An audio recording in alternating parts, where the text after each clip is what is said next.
Hi! இப்பதான் புதுசா அப்பா அம்மா ஆகியிருக்கீங்களா? அப்போ உங்க மனசுல வர பெரிய கவலைகள்ல ஒண்ணு குழந்தையோட தொப்புள் கொடி பராமரிப்பு தான். அத சுத்தி நெறைய குழப்பங்கள் இருக்கலாம் இல்லையா? வாங்க இந்த முக்கியமான விஷயத்த பத்தி ரொம்ப சுலபமா புரிஞ்சுக்கலாம்.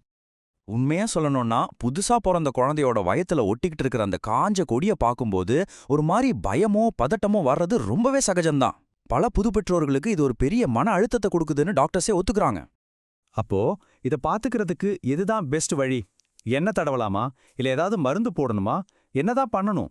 இந்த எல்லா கேள்விகளுக்கும் அறிவியல் பூர்வமான பதில இப்போ நாம பார்க்கலாம். பதில் என்னன்னு கேட்டா, நீங்க ஆச்சரியப்படுவீங்க. அதுக்கு நீங்க ஒண்ணுமே செய்யாம இருக்கணும். ஆமாங்க, நீங்க கேட்டது சரிதான். தொப்புள் கொடிய பராமரிக்கிறதுக்கான மிகச்சிறந்த வழி, அத அப்படியே அதன் போக்குல விட்டுறது தான். உலகெங்கிலும் உள்ள குழந்தை நல மருத்துவர்களோட முக்கியமான பரிந்துரையே இதுதான். ஏன் ஒண்ணுமே செய்யக்கூடாது? அதுக்கு பின்னாடி இருக்கிற சயின்ஸை நாம புரிஞ்சுக்கிட்டோம்னா நமக்கு ஒரு முழு தெளிவு கிடைச்சிரும். வாங்க அந்த சிம்பிளான அறிவியல் என்னன்னு பார்க்கலாம். முதல்ல அந்த தொப்புள் கொடி துண்ட ஒரு காயமாவோ இல்ல புண்ணாவோ பார்க்கறத நிறுத்துங்க. அது ஒரு மரத்துல இருந்து விழப்போற காஞ்ச இலை மாதிரி. மரத்துக்கு சத்து கிடைக்கிறது நின்னோன்ன இலை எப்படி தானா காஞ்சு உதிரும், அதே மாதிரி தான் இதுவும். அதோட வேலை முடிஞ்சிடுச்சு, இனி அது தானா விழுந்துடும். இங்க ரெண்டு ரொம்ப ரொம்ப முக்கியமான விஷயம் இருக்கு. ஒன்னு, அந்த தொப்புள் கொடி துண்டுல நரம்பு முனைகள் கிடையாது. அதனால குழந்தைக்கு அங்க வலிக்கவே வலிக்காது. குழந்தை அழுதா அதுக்கு காரணம் டைப்பர் மாத்தும் போது குளிரா இருக்கிறது தான். ரெண்டாவது, உள்ள இருக்கிற ரத்த நாளங்கள் இன்னும் குழந்தையோட உறுப்புகளோட கனெக்ட் ஆகியிருக்கு. அதனால அந்த இடம் ஈரமாச்சுன்னா அது பாக்டீரியாக்களுக்கு ஒரு சூப்பர் ஹைவே மாதிரி ஆகிடும். இது குழந்தையோட உயிருக்கே ஆபத்தான செப்சிஸ்ங்கிற தொற்றுக்கு வழிவகுக்கும். அதனால தான் அதை ட்ரையா வச்சுக்கிறது அவ்வளோ முக்கியம். சரி, ஒண்ணுமே செய்ய வேண்டான்னு சொல்றீங்க. ஆனா நடைமுறையில நாம என்னென்ன செய்யணும், என்னென்ன செய்யக்கூடாது, இதோ அதுக்கான ஒரு சிம்பிளான ஆக்ஷன் பிளான். மொத்தமே 4 சிம்பிள் ரூல்ஸ் தான். ரூல் நம்பர் 1, அந்த இடத்தை எப்பவுமே காத்தோட்டமா காஞ்ச மாதிரி வச்சுக்கணும். ஆல்கோஹால், டெட்டால்னு எதுவும் தேவையில்லை. ரூல் நம்பர் 2, குழந்தைக்கு டைப்பர் போடும்போது அதை எப்பவும் தொப்புள் கொடிக்கு கீழே 1 இன்ச் தள்ளி மடிச்சு விடுங்க. ரூல் நம்பர் 3, அது தானா விழுற வரைக்கும் பொறுமையா இருங்க. 5லேருந்து 15 நாளுக்குள்ள விழுந்துரும். அவசரப்பட்டு கையால இழுத்துடவே கூடாது. 4வது கடைசி ரூல், கொடி விழுந்து 2 நாள் கழிச்சு தான் குழந்தைய டப்ல வச்சு குளிப்பாட்டணும்.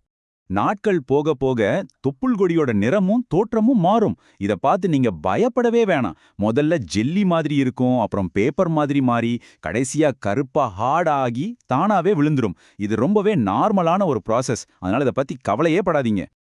இப்போ நம்ம ஊர்ல பரவலா சொல்ற சில தவறான நம்பிக்கைகளையும் அதுக்கு பின்னாடி இருக்கிற உண்மையான மருத்துவ காரணங்களையும் பார்க்கலாம். இது உங்களை தப்பான அட்வைஸ்ல இருந்து நிச்சயம் காப்பாத்தும். மஞ்சள், எண்ணெய், சாம்பல்னு எதையாவது போட்டா சீக்கிரம் மாறிடும், கிருமி வராதுன்னு சொல்லுவாங்க. இது ஒரு பெரிய கட்டுக்கதை.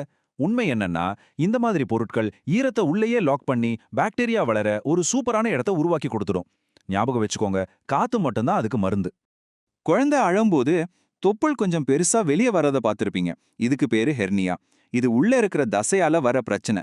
இதுக்காக காசு வச்சு கட்டுறது ரொம்ப ரொம்ப ஆபத்தான ஒரு பழக்கம். அதனால பயங்கரமான ஸ்கின் இன்ஃபெக்ஷன் வருமே தவிர அந்த தசை பிரச்சனை சரியாகாது.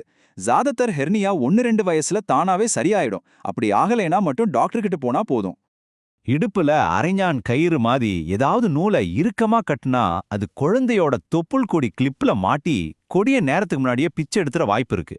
இது ரொம்ப ஆபத்தான விஷயம். கொடி விழுந்து அந்த இடம் நல்லா காஞ்சதுக்கு அப்புறம் கொஞ்சம் லூசா கட்டி விடலாம். சரி, இதெல்லாம் ஓகே.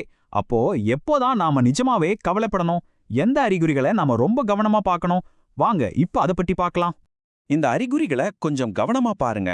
முதல்ல, கொடியிலிருந்து ரொம்ப மோசமான ஒரு கெட்ட வாடை வருதா, கூடவே மஞ்சள் இல்லனா பச்சை கலர்ல சீழ்வடியுதான்னு பாருங்க. 2வது, ரத்தம் நிக்காம வந்துட்டே இருக்கா. 3வது, கொடி விழுந்ததுக்கு அப்புறமும் அந்த இடத்துல ஒரு மாதிரி ஈரமான இளஞ்சிவப்பு கட்டி மாதிரி இருக்கா. 4வது, அந்த இடத்த தொட்டா குழந்தை ரொம்ப வலிக்குதுன்னு அழுவுதா, கூடவே காய்ச்சலும் இருக்கா. இதெல்லாம் இருந்தா உடனே கவனிக்கணும்.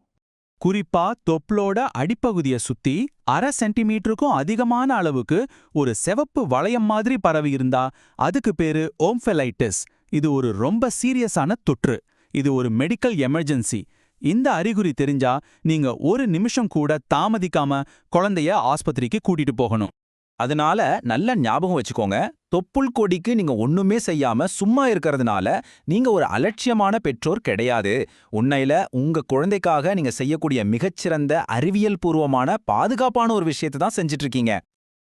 சிம்பிளா சொல்லணும்னா 3 விஷயம்தான். அதை நல்லா காய விடுங்க, காத்தோட்டமா வைங்க, அதை அதன் போக்குல விட்டுடுங்க. கவலைப்படாதீங்க, நீங்க இதை சரியாதான் செஞ்சுட்டு இருக்கீங்க. உங்களால முடியும்.